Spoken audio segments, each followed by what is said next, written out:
We will now proceed to the Fresh-to-Price Statement of Financial Position or Balance Sheet.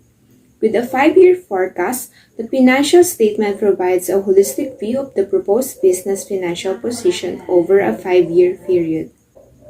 Cash, raw materials, and supplies are listed accounts under the current asset. In current asset section, there's a cash component. We can notice a positive increase in cash for the next 5 years.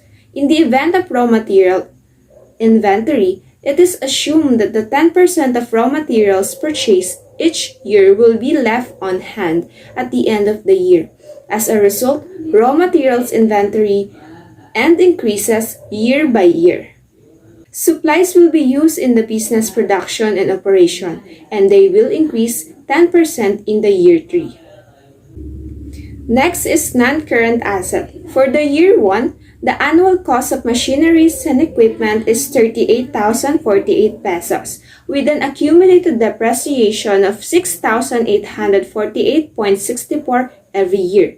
Similar to furniture and fixture, with a total cost of 9,975 and an annual accumulated depreciation of 1,795.50.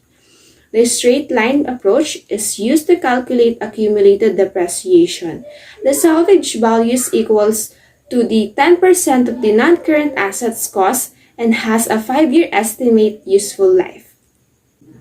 Total assets of the company for the first year are expected to be 2,044,258.48 in the total, including current assets total of 2,044,879.62, with non-current assets totaling to 39,378.36.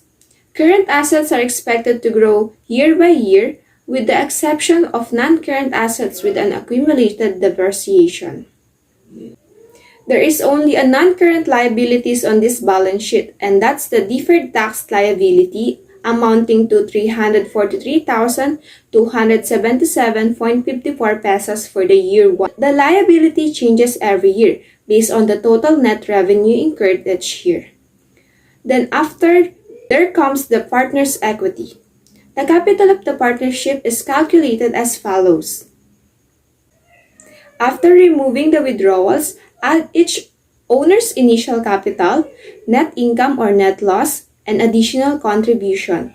The amount represents the worth of each partner's stake in the company. For further computation, there is a separate breakdown for the changes in partner's capital, provided in the Excel format of the financial statement. The total liabilities for each year are less than the total asset, indicating that the planned business is making optimal use of its resources, incurring just the least percentage of the obligation during the 5-year period. Each year, the total asset is just equal to the entire liabilities and partner's capital. In conclusion, every year, the financial position of Fresh-to-Price indicates a good cash flow.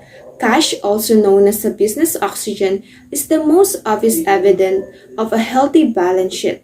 Without cash flow, no company can survive. To meet their short-term objectives, all firms require capital. That's what the Fresh-to-Price company balance sheet reveals.